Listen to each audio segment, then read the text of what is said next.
The second 2021 Road Ahead blog post is finally out, and I am reacting to it with my brother Remanx. All of it. Doom 2, DD5, quality of life changes, grand tournament coming. We're talking about all of that and everything else in the week in Marvel Strike Force on your Marvel Strike Force weekly news update. And if you're ready for all of that, Remanx, tell them what to do, brother.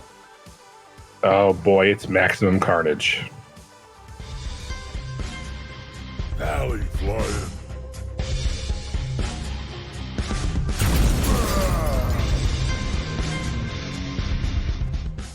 Oh boy, what is up, Valley Maniacs? Welcome back to your Marvel Strike Force weekly news update. I am ValleyFlyin. This is the ValleyFlyin channel, and if this is your first time here, make sure you hit that subscribe button for more great Marvel Strike Force content. Hit that notification bell so you know as soon as a new video is uploaded. But we are discussing Marvel Strike Force today.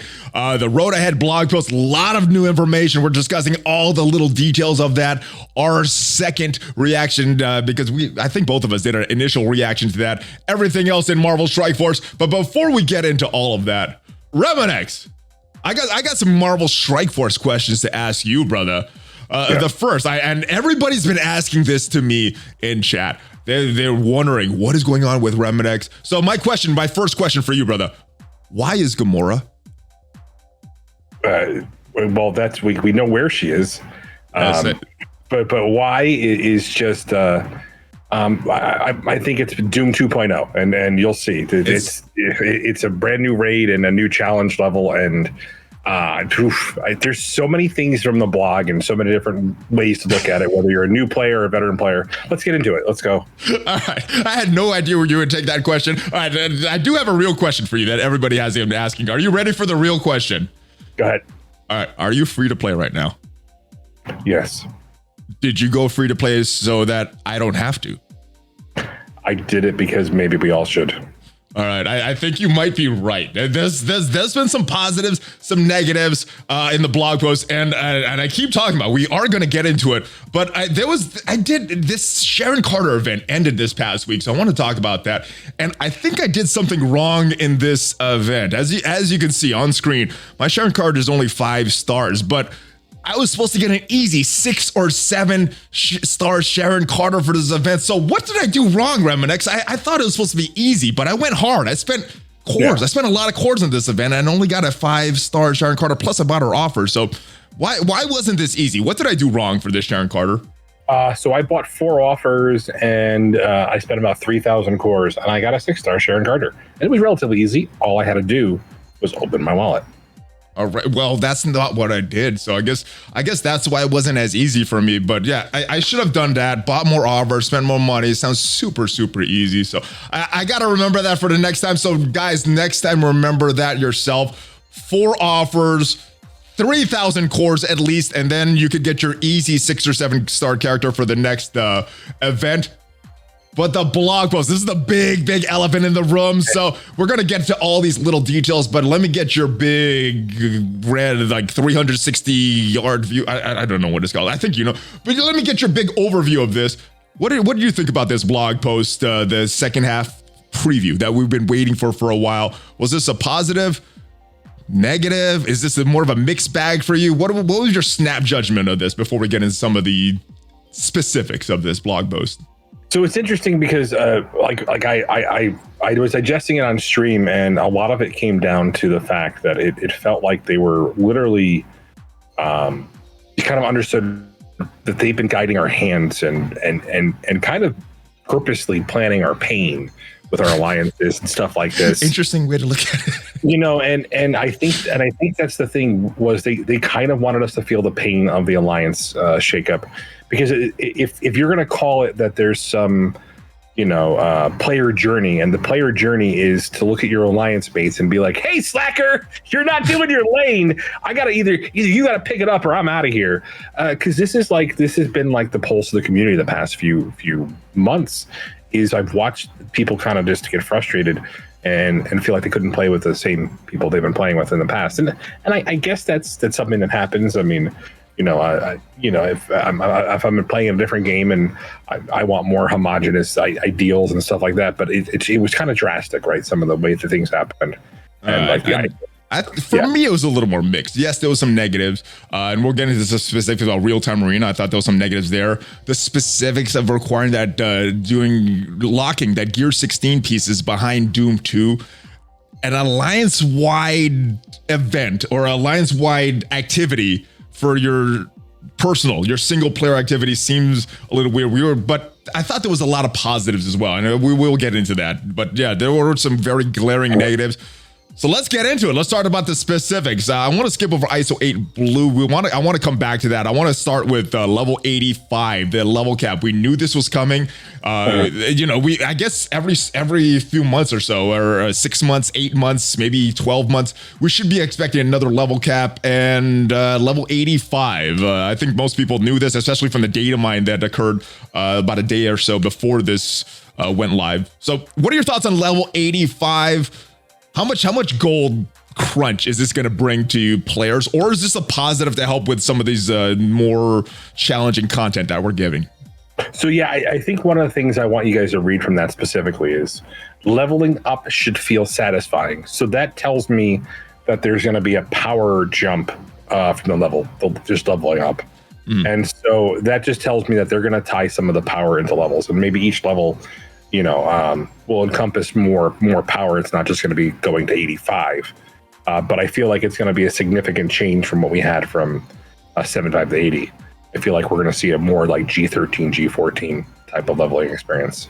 So if that was the case, and you're getting more power tied to the individual levels, not as much gears as some of these other things, is that a positive if they chose to make that change, or would you rather them keep it more tied to gear, ISO 8, and not as tied to the level? The level's more just to equip the gear. What would you prefer? Well, we know that ISO 8 just wasn't it when it came down to like solving the current iteration of Doom raids. So obviously maybe it was always intent. I think it'll probably let people start accessing the current content that they probably are just out of reach of, and potentially help those that are about to beta test the new content. Yeah, I hope this offers a solution. They do mention gold, so what do you think this is going to do for the gold economy, raising this level? How restrictive do you think this is going to be? Because every time it seems to go exponentially. Getting a character from 70 to 75 was expensive. It's even more to get a character from 75 to 80. How much of an exponential jump as far as the gold required is it going to be to get a character from 80 to 85 now? I expect it to be not necessarily exponential, but we could follow some type of linear path. I feel like we're looking at the potential, where 2.25 million? I expect it to be like about 3. Okay. Well, I mean, if it's linear like that, I think that's pretty good. Well, and as long as it's not going. If you stack that linear table, it becomes progressively, But with the gold infusion, I expect a lot of that to be eroded as we level up our characters. But I think it's important, because I view that as a kind of a catch-up mechanic, because when more gold is infused in the economy, people will get access to later content faster.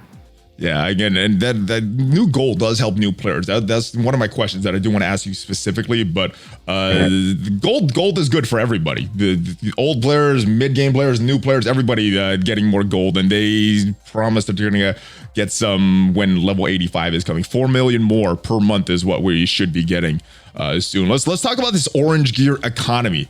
In what it says in the blog post, we'll be increasing the availability of orange geared pieces, paying particular attention to the unique pieces.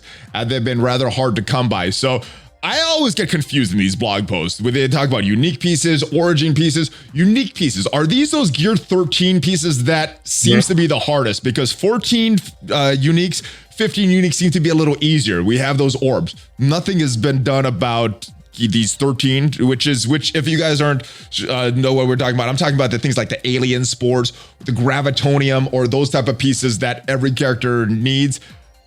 Is that what they're talking about here, or is it something totally different? It's what they're talking about, because it feels nice, like, and probably even the 14s and 15s in addition to that, because they want us to have access to the teal tier, because of the fact that the more people that have access to it and want it, the more likely people are going to either feel like they're impulsed to buy or progress towards it. So if it's always just a little bit out of reach, people just make the decision not to bother. And I think that's something that it's good, because now we'll finally get 13, 14, and 15. But just be prepared that there's a whole new, currently inaccessible group of gear that will be available for the teal tier. Yeah, so that teal tier looks like it's going to be the new bottleneck, and I hope when they introduce this new teal tier, all this orange gear pieces are not a bottleneck anymore. So the 13s, 14s, and 15s get removed. This is the new bottleneck, but the way to get gear 16 is going to be from finishing Doom 2. Now, I know there's some alliances that aren't even able to finish the Doom 1.0 and get into 1.1. So how much more of a challenge are you expecting Doom 1.2 to be? Or is this not 1.2? Is this just Doom 2? How did you interpret this message in the blog post? So there's been a Doom 2 in the MSF.gg map cycle. So this is a brand new Doom raid. This is something a little bit different, but it's going to follow the same trait guidelines, mutant, bio, skill, as the previous one. So so basically, with the work you've done for Doom 1.0 won't be wasted. You're just going to have the accelerated requirements of having ISO blue equipped to get into this raid. So what you're seeing as far as what's been data mined on MSF.gg, brand new raid, so not 1.2. This is just Doom 2, and same trait requirements. So whatever you're building for is Doom 1.1. You could use those same characters on Doom 2. Correct. Is what you're saying. Okay, I hope it changed that way. That doesn't sound that bad. They said it's the traits requirements will mirror Doom Raid 1.0 exactly. So I expect it to be this. Yeah. So. All right. It's not negating your work. The teams you're building up for Doom 1.0, 1.1 will be the ones you use in Doom 2. All right. So I like I said, I don't think that sounds that bad. I think it's more about the requirements of the blue gear, which we will get to. But I want to talk about this gear 16 before we get into that.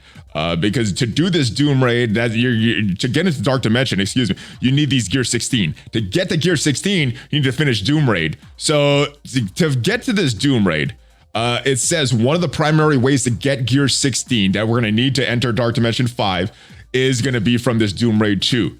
And I want to focus on that statement right there. One of the primary ways. What do you think the other ways that we're going to get this gear 16 pieces? Is the other primary way going to be from using your Visa card? Or is there some in-game message or in-game way that players can unlock this just from playing? So that's always available in the gold store shortly after launch. So let's talk about, so we can go back to GT13. It was available. GT13 was available only in those orbs that we saw. We still see that were tied to the Greek raids. Mm-hmm. You know, and the elite orbs. So that was how GT13 was primarily available, with the exception of buying it through the gold shop. And then the addition of it in the war store. So I expect those three places to remain the same. Okay. Well, let's go back and talk about this gear 16 requiring for Doom, which seems a little weird. You have to rely on 23 other people in order to progress your account. How did that feel for you? I think this is one of the main negative things for the community. What was your perception of this when you first saw this? I mean, this was data mined a few days before we got this blog post. I don't think this was a surprise when this came out. So what was your feelings that it's locked behind this Doom 2 as the primary way to get this gear 16? It's no surprise. At least you know what's there. But I think the interesting thing about it, like for me overall, is that this is what I call a reset. This is when a new gear tier comes out, they can reset the way that they make it accessible, and talking about it, making sure there's a clear path and people know, and then they can completely make the other gear more accessible, because there's a whole nother level of content that gates this. So hopefully, like if they address the orange, this is a reset for both the community to open your orange orbs. This is a reset, because it's not, the opening, because again, you're not going to be, none of the orbs you own I would maybe hold on to your currency, but none of the orbs you own are going to open these up and give you teal gear. So this is a reset. This is a reset button, and that's actually interesting when they do that with a new level.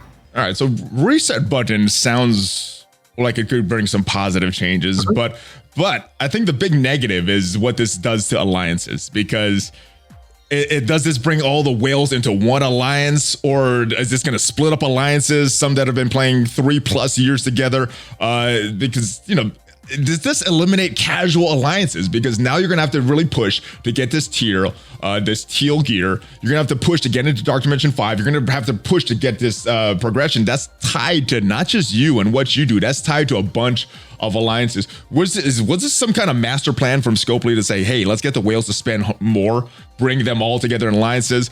Or is this something that they didn't consider, and this is actually going to hurt the game because with the changes to the Gamma or the Greek raids with no heals, the changes to require ISO 8 to the Doom, and now this, the only place that we know of so far that we get year 16. What is this? What does this do to alliances now?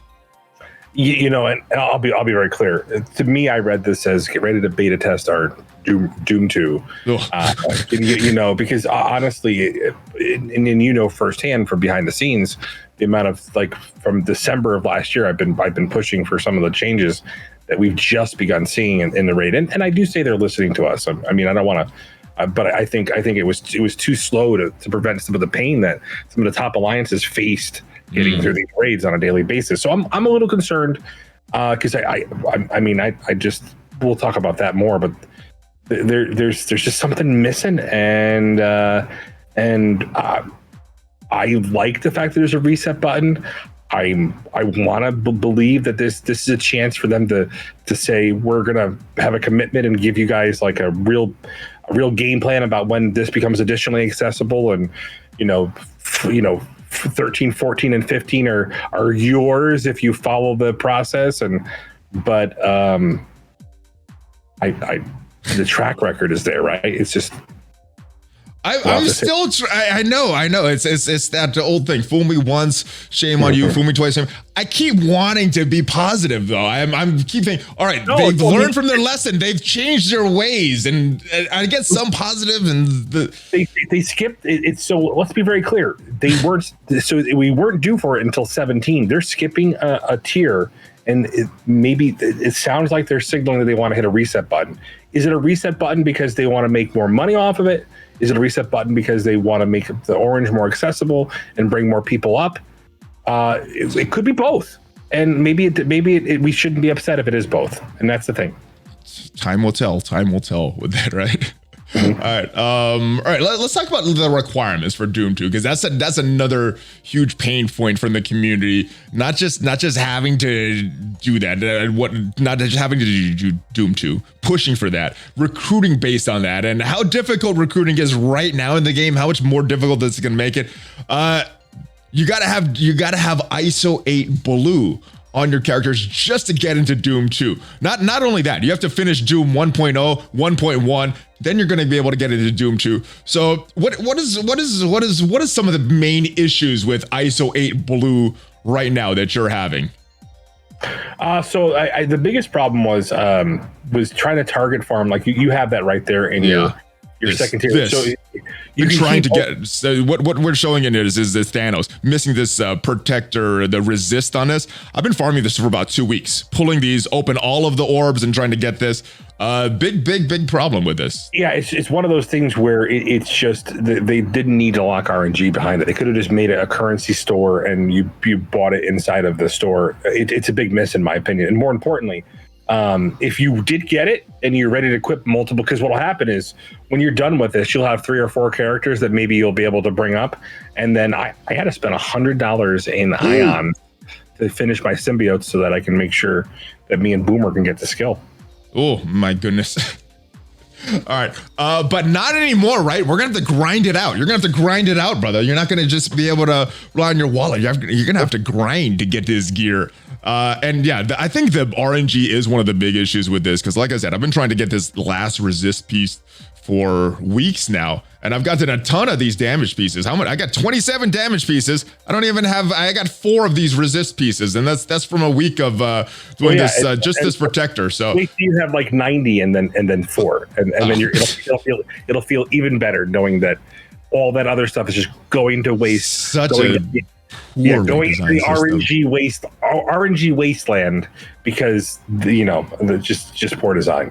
It's very, very poor design. And I want to point out, this had 1 round of playtesting, and a lot of the feedback from the playtesting didn't seem to be implemented here. So, and I do want to point out that we have playtesting in some of these questionable things here that's coming. So I like that. And but that was a major miss from this ISO 8 blue, that there wasn't a lot of the feedback taken. I think this was mentioned big in the playtest, the randomness of this, still implemented like this because I guess they didn't really have a plan for it. But let me go on and talk about Dormammu and Dark Dimension 5. So we're getting first 4 chapters of Dark Dimension. It's been leading up to this moment. Dark Dimension 5 with Dormammu. Requirements. There's some additional requirements still yet to be finalized. They don't know them yet, so I guess there may be some additional requirements in addition to Gear Tier 16, potentially ISO 8. I hope not. But yes, what are your thoughts on Dormammu coming? Is this I think we just talked about the unlock, how painful it is. What are your thoughts on Dormammu though? Did that excite you at all? So Dormammu is kind of it's kind of funny. It's we asked for this meme yesterday when we were reading. We need the bargains. We need the bargains for Dormammu. Yeah. So I'll be honest with you. I expect ISO to be a requirement because it's just been the common theme. I would be surprised if I would personally be surprised if it wasn't. I'm expecting ISO to become a requirement for the Doom Raid. I think that there might be some additional, like we could see something that makes it more specific than we've ever had it. That being said, if they follow the Dark Dimension 4 guidelines, with the exception of Node 12. Which at the end of the day came down to whether or not you had the ISOs and certain power levels and brought the right symbiotes in. I don't think that it's that bad. All right, I agree. Now, other than the Gear 16 and relying on your alliance and tying it behind the Doom Raids, I think this was everybody was expecting level 85, Dark Dimension 5. This is just them expecting. My question is about this character. My next question about this character, Dormammu. Do you expect him to still be in the meta by the time most players are unlocking him, or will he be kind of past power creep like Doom was? It depends on how they utilize him. The one thing about Doom was he was literally like Doom was sold to us wrong, and I just want to say I rewatched the Mobile Gamer Cerebro video, and it was literally he's going to change the meta in Arena. He never had an impact on it until maybe recently because you can use him instead of Adam Warlock for better results. That being said, he was a raid character. Because he had multiple traits, he actually made the raid easier, and and being able to do specifically what he does. He was so slow, he never impacted the raid, and we knew that he never had any real impact on war for long because there were 4 or 5 different counters, and they brought out 3 more shortly after he was released with Silver Surfer, and Kestrel, and so. I don't think that we're going to see characters last in the meta very long. How long were Heroes for Hire meta on War Defense? Exactly what patch? I hope you're not right on that one, especially for Dark Dimension characters and these meta characters. I think Doom should have lasted a little longer. I think Surfer should have lasted a little longer. Kestrel should have lasted longer between each of their introductions, but yes, I hope they get and they get a good release, and they get to stay. We get to enjoy these characters after all this work that we're having to do with all this ISO 8 blue, all these Gear 16, relying on your alliance. I hope that he stays in the meta and doesn't just go out of it. I expect him to be some type of either he's going to be some type of mystic. He probably will be a summoner. Maybe he has to bring his nameless ones. He probably has something where he can like because of the fact that we got a dimension hopper from Kestrel. He's probably her counter.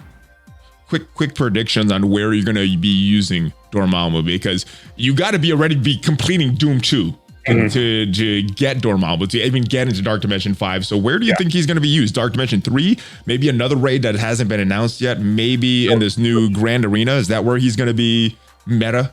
So he's going to probably be one of those characters that's going to be plug and play, powerful into your roster. So probably something, it may signal the end, because he is the leader of the Dark Dimension.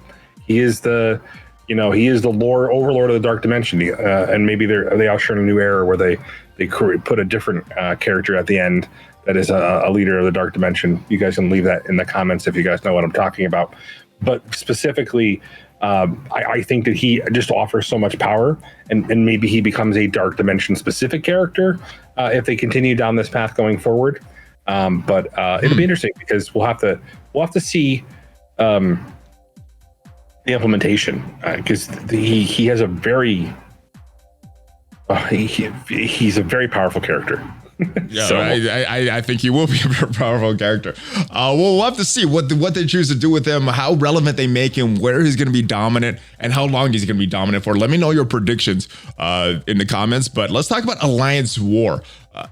There's been some playtesting going on. There's been some details revealed about the playtesting and pretty negative reaction towards a lot of these proposed changes. I thought what was included in here is pretty positive. While this feature continues to be many players' favorite game modes, we understand the desire to keep things fresh with periodic updates. We recently ran a playtest with nearly 100 players to get feedback on some of the proposed changes to streamline the experience. The feedback provided those players, the feedback provided by those players gave us some clearer direction on how to improve the game's experience, and we're implementing those changes in a second round of playtesting in the near future. Yeah, for me, that was the biggest thing. That was what this blog post this paragraph needed. They're doing a second round of playtesting, second round of feedback. We're making some meaningful changes. Blah blah blah. All right, that is the most important sentence for me. How big was this sentence for you, that they're doing a second round and not just implementing these changes like they did with ISO 8 Blue? Well, I think the biggest thing with this is there was some fear, and I guess some of it was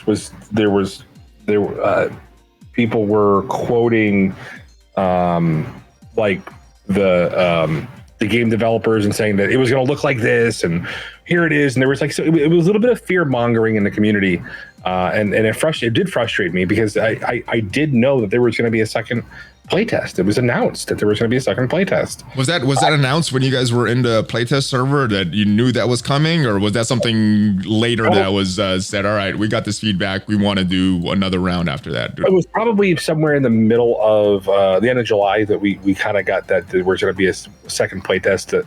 It's pretty recently. Okay.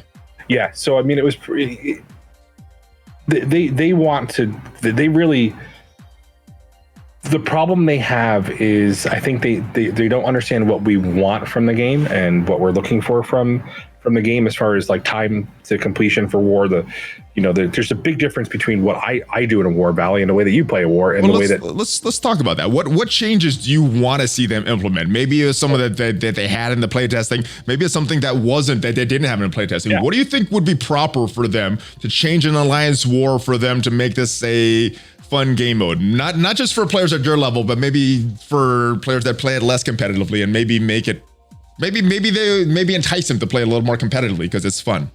All right, so my feedback was really three things. Was one, Alliance leaders need better tools to help run a war. That was number one. And I don't think that was really addressed in the playtest, so we'll get into that, right? Two was the pace of the war should allow for a global alliance to participate without feeling this pain of we have 4 hours to get it done, and sometimes it can, like, if you're in one of these close wars, it's literally like a full-time job, right? And if you get multiple of these.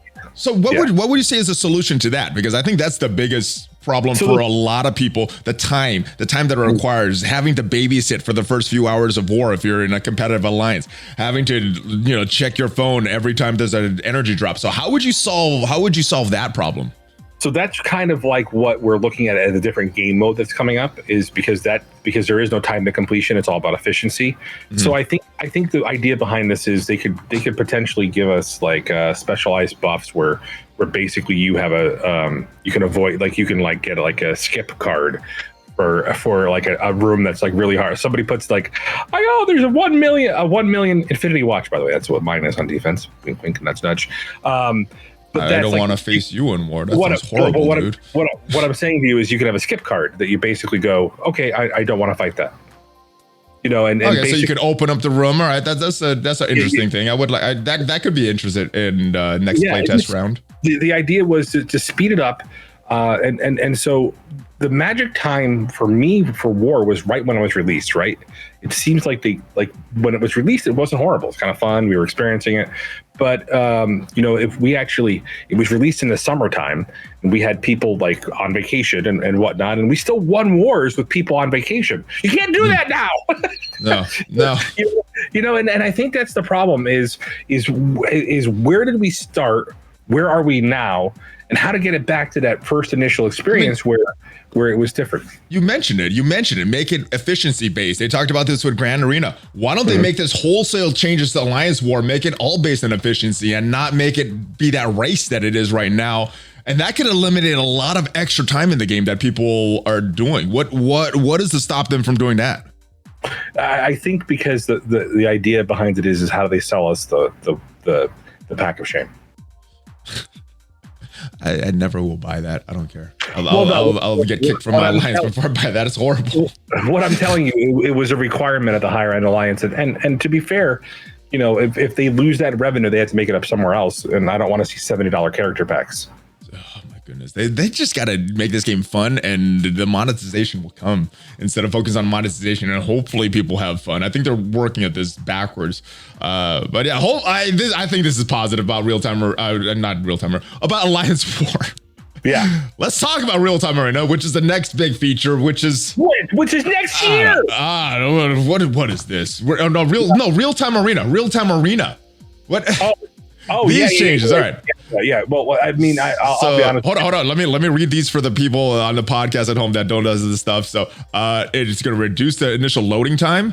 It's going to have bans for the role and origin traits in addition to individual characters. Objectives more based on wins and KOs rather than ability traits. And then later, an update to improve how progress is made towards real-time arena battle pass and matchmaking. Does this solve anything in real-time arena? I mean, it seems like they're making some changes. I like this timer thing. Does this go far enough to make real-time arena fun, or do they need to do different things, or should they just scrap this mode entirely? I like what you said yesterday about Galactus coming and just smashing Mojo. Yeah. Well, I mean, it's not going anywhere because I expect this to be a source of G16. All right, so let's just be very aware. In the battle pass. They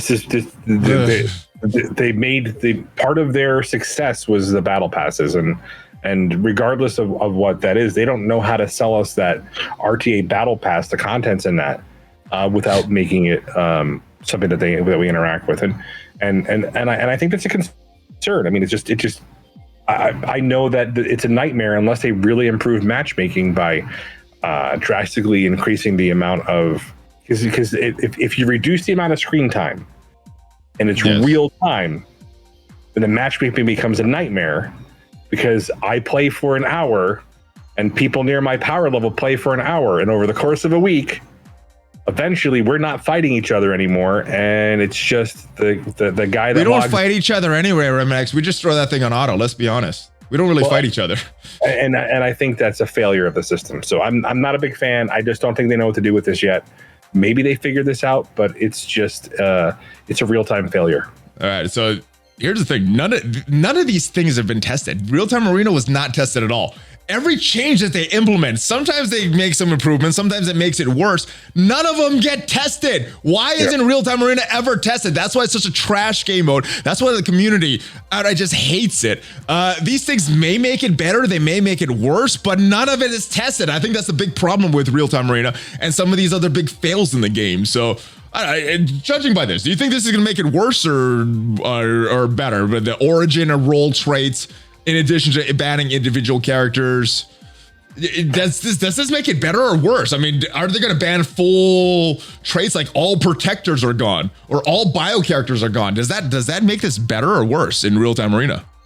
I think for me, it depends, because like, what if it's like bio and protector, and Knull has been your big secret of getting an extra turn off, and so somebody's doing their mutant Axemen, and suddenly you don't get a turn. It's the whole system. And what you're describing is but now it's KOs and wins. The thing about this game is you're made to have counters to problems. You're made to solve problems. If you don't know what your problem is and you're bringing some counters to some other problem, you're just going to get smashed. And that's kind of what real-time arena is. A lot of people didn't like the draft in balanced PvP and real-time PvP, but that is what made it give it some element of skill and challenge. But this, I don't know maybe this will make it better. Maybe it'll make it worse. I wanted them to just scrap this mode. I don't want, or just leave the mode in, don't tie the battle pass to it or something. Because this in its current form, even with these minimal changes, it doesn't seem impressive to me. Yeah, when they added the PvP element to it, and then what happened with PvP to what this is, it's just unfortunately it's been probably the nerve that's been aggravated in the community. The angry nerve in the community has been literally real-time arena. All right, I know you mentioned what you wanted last week. Seeing these changes, has that changed your opinion of real-time arena? Do you still want to see this smash removed to the game, or are you curious? You want to see what these will bring? Maybe make it a decent game mode. I think it needs to go. It should be gone. I agree with you. I 100% agree with it. Screw any mana we're trying to fix this. Just put it on something else. This has been a failed experiment in my view. And the most important reason why is it's clear that they still don't have direction with it. And maybe they just put it back. They have leagues coming. They got leagues coming. Yeah, it's not. That ain't it.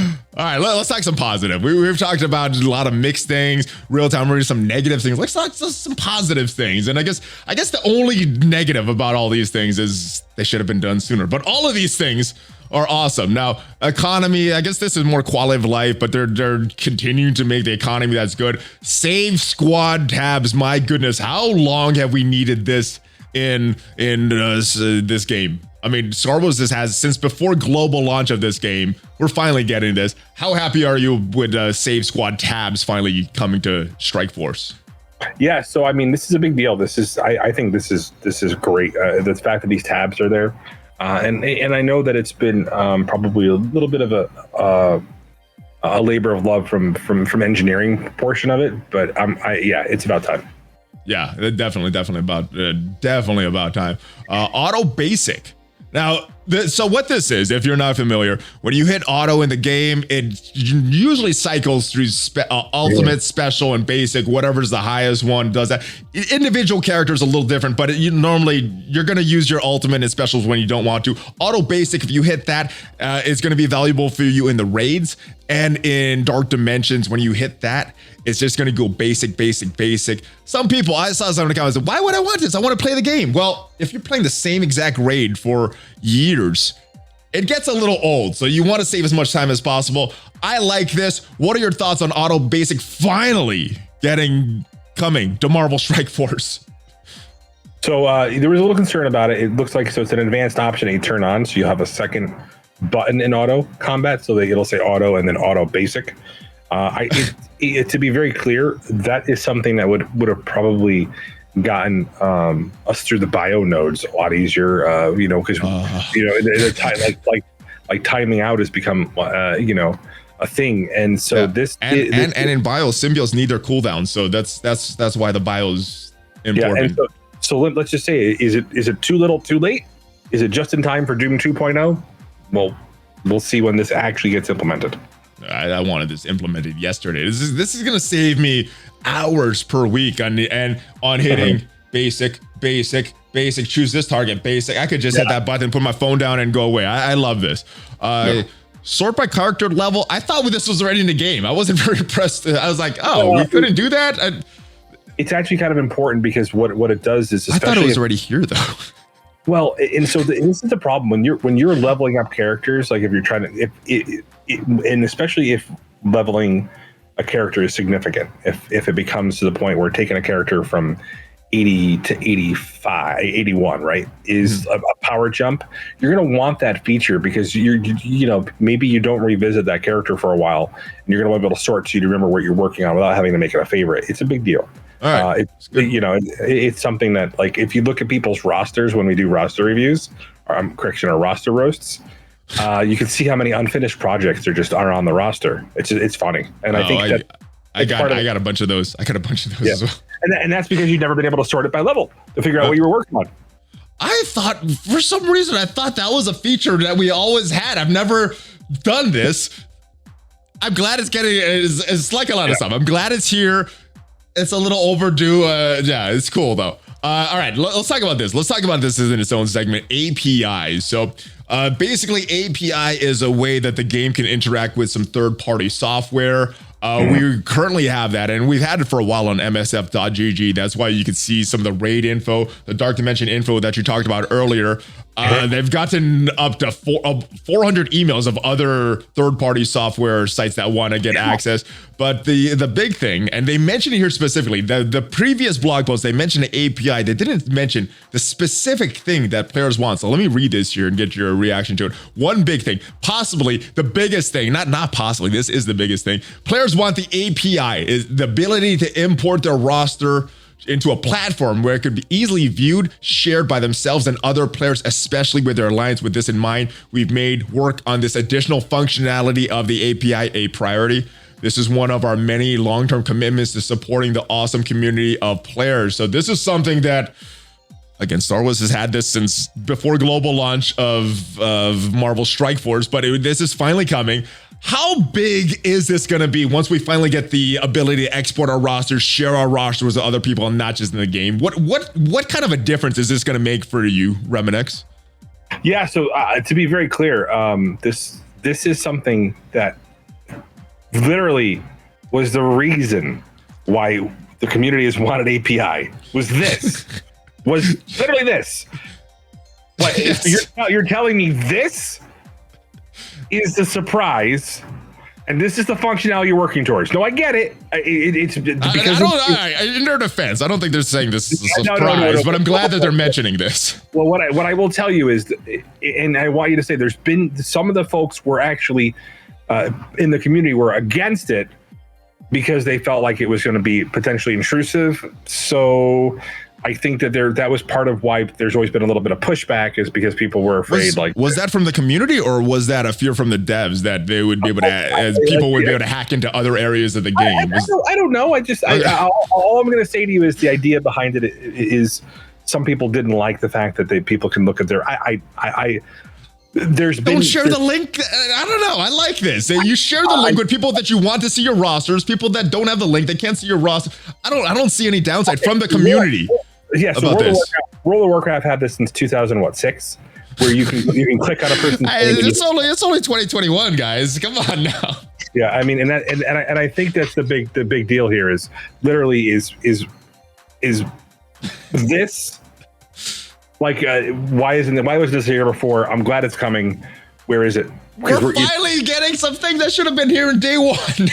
But this is the whole entire point is literally we're like I just turned to my kids and I'm like, oh, we're almost there. Well, the inevitable answer to them is every single time you drop a blog is where they're going to ask me, are we there yet? Because this is something that literally telling us that it's coming. Well, this is why we thought it was coming. So yes. Thank you. I guess. I don't know. More costumes. This is a big deal, and I really want. This is going to segue into something. I actually think costumes are cool. Well, yeah, let's talk about that. Let's look back on costumes, the introduction.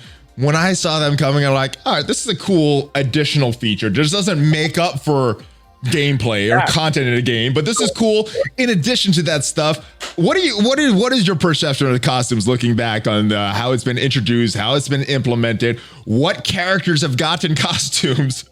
What are your thoughts on costumes looking back on this? So major teaser in one of these costumes, and we're gonna get back into that probably a little bit later in the video. Stay tuned. Oh, okay. All right. Major teaser. I'm talking about groundbreaking. All right. But we will get to that. I do want to discuss that. I think I'm looking forward to that the most. But what are your thoughts on how costumes has been? So let's be very clear. Costumes for me are the first thing they did was they sold us $50 costumes, and we were like, "Wow, that's well, never again." By the way, that's how well I think that went. Well, and then they actually put the costume bits in the shop for cores. The people were free to play, and these are all things we made recommendations before they implemented these things. And now that you have a free to play path to get certain costumes, and you can kind of pick and choose, like the Gamora costume is one I probably would buy. That's a $50 costume. I mean, that is a $50 costume. Like, I mean, it's for me that has the potential to be something that I think not the Elektra costume, you know, but I it looks guess cool. You just can't see it when she's in battle. They had to start somewhere. Now it's going to be at the Elektra bargain sale because But I will say that at the end of the day, it's been a welcome addition to the game because now we get to start to see the characters the way that we kind of envision them. But and I think it's also cool because the costume can also be part of the story, and maybe without telling the story and spoiling the story, they might have given us hints about a story with the costumes, so we can go through that. I know you're so ready to tease that thing. We'll get to it. Yeah, it's cool. I just maybe they should have some sales for characters that go into stealth and just do that bargain sale for like you mentioned. All right, big thing, and we will come back to potentially one of the bigger things. Not bigger, but big thing as well. I think this is the biggest thing for me. The new game mode. It is a new project called Grand Tournament. People have been asking for a clone of Grand Arena in Star Wars Galaxy of Heroes. I don't know too much about that feature because I haven't played Star Wars Galaxy of Heroes since I was introduced. But from what this is sounding like, the chat is saying this is sounding a lot like Grand Arena coming to the game. And I don't want to focus too much on some of the features. This last part though, I think is the most promising. But from what you've seen about the tournament structure, combat, seasons coming to Grand Tournament, does this sound like Grand Arena? And if not, does this sound like a fun addition to the Marvel Strike Force? Yeah, so this is actually, it depending how they implement it, because it took a little while to get Grand Arena right. I will say that this potentially has the, especially because it takes into account your robust roster and your entirety of the top of your roster and being able to like theorycraft. Like, let's say I put Infinity Watch on defense and you have him on offense. Who gets more points, right? And it's very interesting because it's like there's so many different little strategies involved, and so this is actually pretty exciting for those of you guys who like theory crafting and digging in. But the idea behind it is it's something that you interact with at a very like maybe once a day, twice a day, but you have a long period of time before you do it. It's all about efficiency. It's not like you have to like go in there and like you can think of like, oh, I use this team. Let me think about a team I want to use next. Mm-hmm. Or I've got 30 minutes while I'm at work on lunch, and I wanted to get this done. But that's the idea. Is something like this is probably more conducive to the a mobile game hero collector. Yeah, and I like that there's a lot of elements that are in Alliance War, because there's a lot of positives in Alliance War, but it seems like some of the negatives, like that time having to be on, they've extended it over like a week period. That's not as big of a requirement for this mode. It's like a single player Alliance War, removing some of the time crunch that Alliance War gives. It sounds very positive so far. It's cool because think about this. There's like couple of things they can do that are different is, let's say they like 1 week it's war mode is active. Mm-hmm. 1 week it's raid modes are active. Yes. So it's kind of like it basically change. They can change those overarching and so they've got a lot of different ways they can make this work, and it's basically my roster versus your roster, and to a limited degree because you're only going to have a certain number of staging points, but it is like it can be very, very, very, very well done. And so I'm hoping that they they test it once or twice, and we'll see some. Well, hold on. We do get some good news in that department, because for me, this was the most important paragraph. All the stuff, all the structure and all that stuff sounds good. This is all subject to change, though, because of this last paragraph. We're still in the early stages of development, but we intend to work with our players to get early feedback and conduct play tests.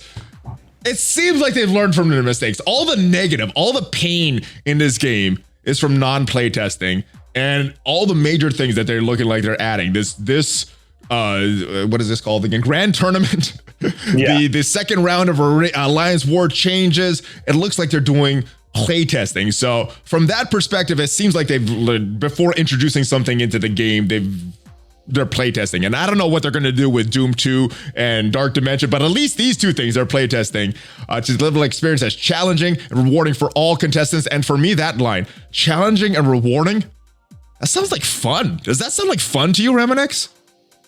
It could be fun. Is that possible in Marvel Strike Force at this point? In 2022. 2020, so nothing for 2021. 2022, you're getting some fun, challenging, rewarding content. I like it. All right, we just got to bide our time for a few more months, and then we're gonna get some good stuff. Yeah, so we got let's I think we can move on from this one, but because there's just a lot of speculation here. But let's talk about your reaction to this playtesting. What do you think this means? Has Scopely learned their lesson from some of their previous mistakes, or at least some of their lessons? I think it's important to understand that anything that they've done and they've play tested has been relatively well received. I do think the ISO Blue, it probably didn't go through enough rounds. It should have went through another round because it differed quite greatly from and not the way that ISO Green did, but I think I'm cautiously optimistic when it comes to this because but the idea behind it is they're leaning into the fact that they're taking it from other games that utilize a similar system, and I think it's important to understand that there isn't much that needs to change from the way they implement it realistically, except for the rewards and and make sure the rewards are rewarding for the time. And the fact that they already know that it works somewhere else. The only thing they can really do is screw it up. I mean, that's yeah. I mean, it's realistically all the testing was done by other gaming companies when they put the pain to their communities. Just learn the lesson from them. My goodness. Listen to the players who already experienced this in other games and the refinements that they made later on, and you won't have any of these issues. It could be really clean. Hope they have learned with their playtesting. Let me ask you one question before you move on. Some of the community is like, hey, they don't even know what they're doing because they're just directly copying from other games. I don't mind that, honestly. If there's a fun game mode that a community in another game is having fun with, I don't care if they direct port every single feature, direct port it over and just make it with the Marvel characters. I'm fine with that. Do you have a different opinion though, Remanx? I think it's important in a hero collector to have a competitive mode where you're taking your collection versus another player, and I think that regardless of what you call it, the idea is that's actually that's what you're doing. That's a reason to build, because I think that's, with the exception of challenging new and difficult content, we haven't had that in Marvel Strike Force. It's just been build your roster for the next thing, and so this is like now you'll have that enduring value to have a team that can potentially do that. I like that. Yeah, that is something that's kind of been missing. What are we collecting for? Why are we building all these characters? If this is done right, this could be the solution we need for endgame stuff. This could be the answer we need. If it's done wrong, it's just gonna make the game worse. So I'm very much crossing my fingers for these play testing. One thing I want to touch on very, very quickly before we move on to the Gamora event is the help for new players. That was one of the big questions in reacting to this blog post. There's a lot of cool stuff for end game content. Where's the help for newer players? And you did have a little take before we started recording. So where is the help for new players, brother? So the idea behind it is anytime they make changes to the economy like this, when they make improvements, the the new players are affected indirectly. Because of the fact is when it's more available at all levels. When gold is infused into the economy, new players are getting access to that like right away. Now it isn't going to be a switch where they turn it on, they show up in the game, and they're suddenly, hi, I'm level 85. Well, that negates a lot of the time spent, and that has always been kind of like they want to have a catch up mechanic without, and your Jason Bender said it very, very clearly, and I want you guys to understand that it is the right philosophy. They want players to catch up without negating the time and money spent by the people who are already playing the game. And so it is, you can say either way. It's literally infusing stuff into the economy means that when people show up, they're getting more gold on a daily basis. They're able to make judgments, and that's the idea is, especially with gold orbs, like there's no reason to hoard it because it's not like you're going to be using that for Dark Dimension 5. It's a big deal. So yeah, I think that does help new players. I would like to see them go a little further and do like a clear roadmap, but maybe that's in the roadmap for 2022, like a clear progression for newer players, because I think that the new player experience is kind of missing in Marvel Strike Force right now. But I'm glad we got a lot of these things. Let's talk about a positive event we talked about that's been pretty positive. This Veiled Threats event, Gamora getting her own event for that costume that you like so much that you're willing to spend on. Is this how positive has this event been? I mean, I've asked the Valley Club this morning, and pretty much everybody that responded did like it. They like it better than some of the previous costume events. You got a Elite 5 and Elite 4 as far as the rewards, and no real additional activity like grinding out Blitz or real-time arena matches, just doing your raids, your wars, your arena matches. How much do you like this Veiled Threats event, costume aside? I think it's important because it doesn't feel like you're going crazy. You're basically doing your normal daily process, and they're giving you a reward from it. So it isn't tied to a campaign event where maybe you have to spend cores. It's just play the game normally, be active during this holiday season, or this summer season, and you'll get the rewards. And I think that's a big deal because it's just, it's rewarding you for stuff you're already doing in the game. Yeah, I like that because you're spending no additional time to get these costumes. And I do like the change that they made from the event that had Scarlet Witch, Vision, and Thor, where you could pick one of those characters. If you complete every milestone in this event, you're actually getting both of these costumes. Do you feel this is a trend going forward? Are they going to be more generous with giving out costumes, or is this kind of an anomaly because of something going on with Gamora? I think the idea behind it is they're testing more stuff to figure out what we like, and they're learning. They're going to learn because they still need an excuse to make money, which is they're a business and this isn't a charity. Yes. But they also when they do stuff like this, they earn goodwill, and I think this is important. So I agree. I like when they earn goodwill. It makes me feel good as a player, and it's good for my content as well. I don't have to be salty Valley. I could be happy Valley. One thing that did make me happy this week, we got another character that came available, and I was very happy, probably for a different reason than some other players, but I was like, I don't like real-time arena. I want to stop grinding for these Bishop shards. And then we got notice that Bishop goes to the war store. I don't have to play real-time arena anymore. I don't think I've played more than my 2 battles for my daily objectives ever since we got this announcement on Friday. So how excited for you are with this announcement are you? And how important is Bishop for people's roster right now? I mean, the war store is very, very crowded. Is this a character that people should rush out and get, or is he one of these characters that you prioritize a little later?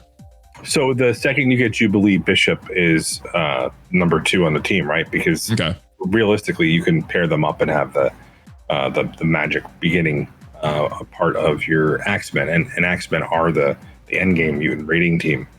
Despite what you heard, they are literally they've solidified themselves to the top spot. Yeah. And so I want you to know this is literally something that I think is important for people to understand, that making him more accessible is a big deal. War Store, we can always argue that War Store is overcrowded. It's like I don't think we have to argue that. It is. It's a fact. Yeah, no, at the end of the day, it's like we all want more checkouts at the stores when there's long lines. But this is at the end of the day, we know what we're getting into. We walked into the store, so the idea is here's Bishop. He's important. They're taking out a minion, so he's not going to be in the War Store. So this is the first time they've actually they're starting to take characters out of the War Store so that they'll appear more frequently on the refreshes, so you're not paying cores to do it. That's a good look.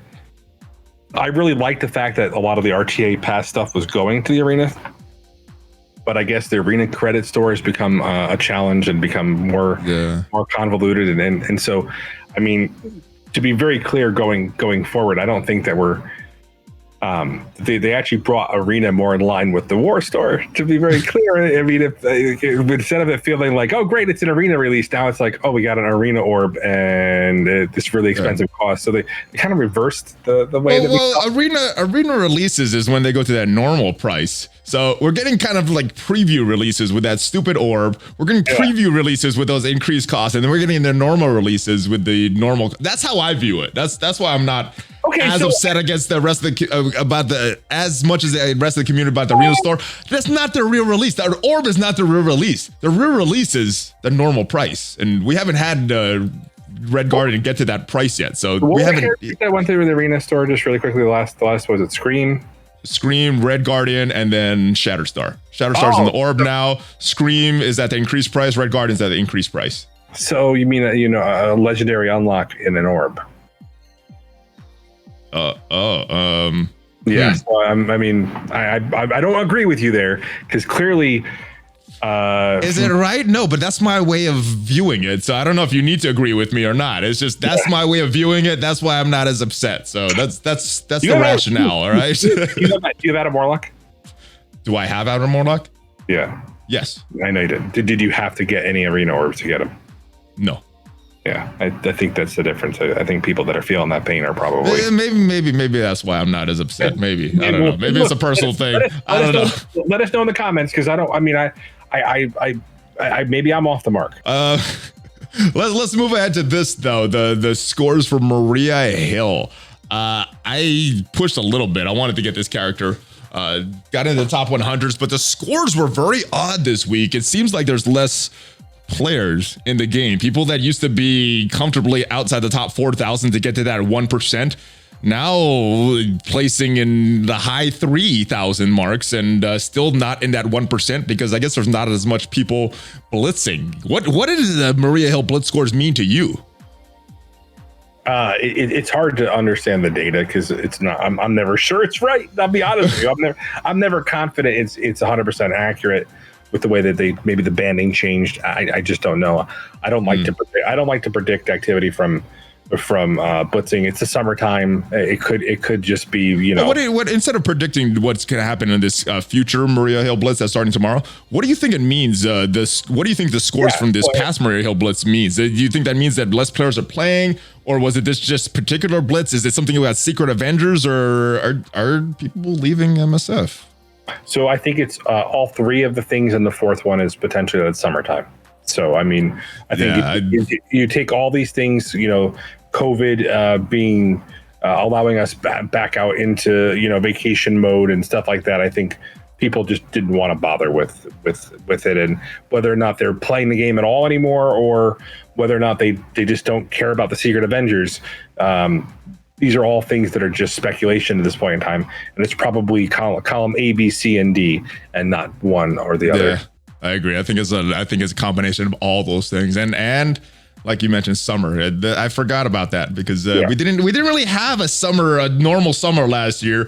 Mm-hmm. Yeah, the previous 2 years, everything was down. All right, let's talk about this blog post. I know you've been wanting to talk about it, so let's finally talk about it. This picture right here, this picture in particular of Carnage.